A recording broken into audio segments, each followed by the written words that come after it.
Bismillahirrohmanirrohim. Assalamualaikum warahmatullahi wabarakatuh. Segala puji hanya kepada Allah, Tuhan seluruh alam, penggerak, dan yang merawat semesta alam. Kepadanya kami memohon pertolongan atas segala urusan di dunia dan akhirat. Salam sejahtera semoga tetap tertuju kepada pemimpin semua utusan, yakni pemimpin kita Nabi Muhammad SAW dan kepada keluarga, dan para sahabatnya semua. Syukur alhamdulillah kita bisa berjumpa kembali di channel Santri Geladak. Allahumma sholli ala Sayyidina Muhammad, wa ala ali Sayyidina Muhammad. Harapan dan doa saya, semoga saudara semuanya selalu diberikan kesehatan, dilapangkan rezekinya, diampuni dosa-dosanya, dan dipanjangkan umurnya. Amin ya robbal alamin. Saudaraku yang dirahmati Allah, tentu kita sudah tahu, bahwasanya sebagai manusia yang beriman Allah Subhanahu wa Ta'ala telah menyediakan surga yang di bawahnya mengalir sungai-sungai dan mereka kekal di dalamnya. Begitu pula dengan neraka, Allah Subhanahu wa Ta'ala juga sudah menyiapkan neraka yang di dalamnya terdapat api, dan berbagai hal yang menakutkan bagi umatnya yang semasa hidupnya hanya memperbanyak dosa, dan lalai dari perintahnya. Pada yaumul hisab segala amal perbuatan kita akan ditakar, dan akan diberi balasan sesuai dengan amal perbuatan. Kebaikan sekecil apapun kita akan mendapatkan balasannya, dan kemaksiatan sekecil apapun kita juga akan mendapatkan balasannya. Akan tetapi ada beberapa maksiat yang balasannya akan disegerakan di dunia oleh Allah Subhanahu wa Ta'ala. Lalu dosa atau kemaksiatan seperti apa yang disegerakan balasannya? Yang pertama adalah durhaka kepada orang tua. Sudah tak bisa dipungkiri lagi bahwasanya Allah Subhanahu wa Ta'ala memberikan hak atas kedua orang tua kita untuk dihormati, karena kita semua tahu kemurkaan Allah juga bergantung pada murkanya orang tua. Rasulullah Shallallahu Alaihi Wasallam pernah bersabda, ada dua pintu amalan yang disegerakan balasannya di dunia, yaitu kezaliman dan durhaka kepada orang tua. Hadis riwayat Al-Hakim. Balasan atas dosa kita kepada kedua orang tua akan semakin disegerakan, manakala orang tua yang kita zalimi mengadu kepada Allah Subhanahu wa Ta'ala. Dan kita semua juga tahu doa yang mustajab tersebut akan menembus langit, dan akan diamini oleh semua malaikat, sehingga Allah pun mengabulkannya. Rasulullah Shallallahu Alaihi Wasallam pernah bersabda, tiga doa yang tidak tertolak yakni doa orang tua, doa orang yang berpuasa, dan doa orang yang terzolimi. Hadis riwayat Baihaqi. Untuk itu saya sarankan, kepada saudaraku semuanya sebisa mungkin bahagiakanlah orang tua kita menurut masing-masing porsinya, dan yang terpenting adalah tidak membebani diri dari saudaraku sendiri. Lalu teruslah untuk menjalin keharmonisan dengan kedua orang tua kita. Mendengar perkataannya, mengikuti sarannya, selalu mendoakan orang tua kita, dan menyayangi kedua orang tua kita. Insya Allah kedua orang tua kita akan mendoakan yang terbaik untuk anak-anaknya. Lalu yang kedua, perbuatan yang bisa dirasakan langsung balasannya di dunia adalah berzina. Karena berzina merupakan dosa besar yang Allah Subhanahu wa Ta'ala membenci perbuatan tersebut. Allah akan melaknat setiap langkah dari pelaku zina yang dengan sengaja dilakukannya.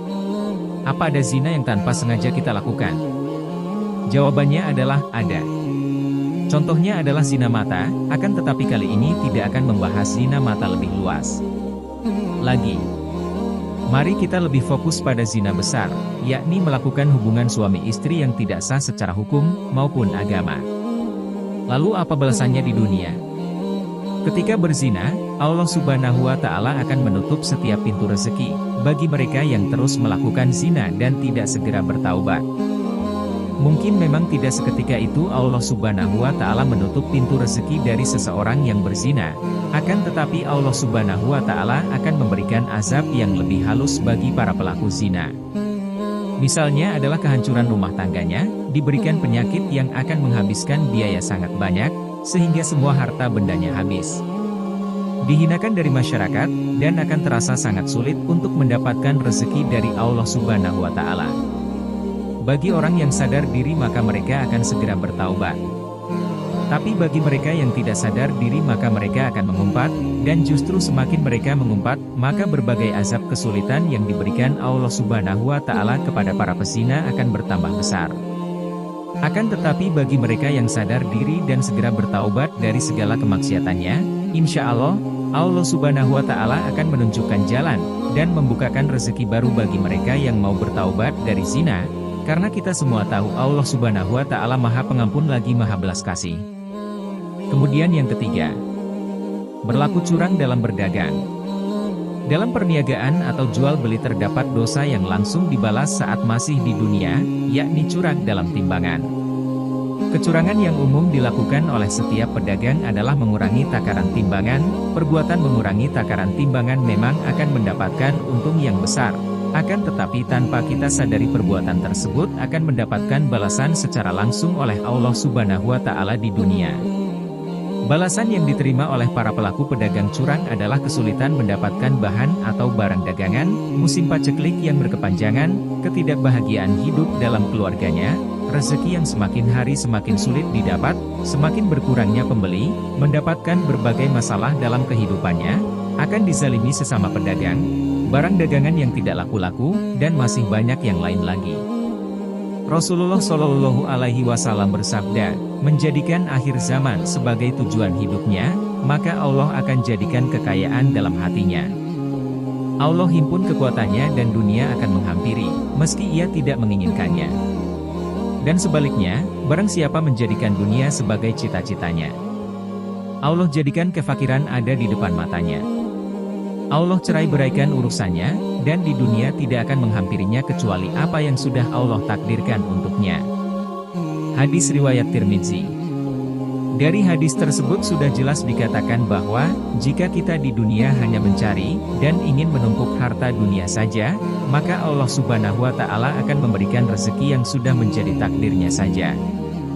Akan tetapi jika kita hidup di dunia untuk memperbanyak pahala di akhirat, maka kekayaan dunia yang tidak kita minta pun Allah Subhanahu wa Ta'ala akan berikan kepada kita. Saudaraku yang dirahmati Allah, oleh karena itu saya sarankan bagi saudaraku semuanya, sebisa mungkin untuk menghindari 3 hal tersebut, yang bisa menyebabkan Allah Subhanahu wa Ta'ala memberikan balasan langsung kepada kita semasa hidup di dunia. Wallahu a'lam bishawab. Demikian video yang bisa saya bagikan, semoga bermanfaat untuk kita semuanya. Amin ya robbal alamin. Assalamualaikum warahmatullahi wabarakatuh.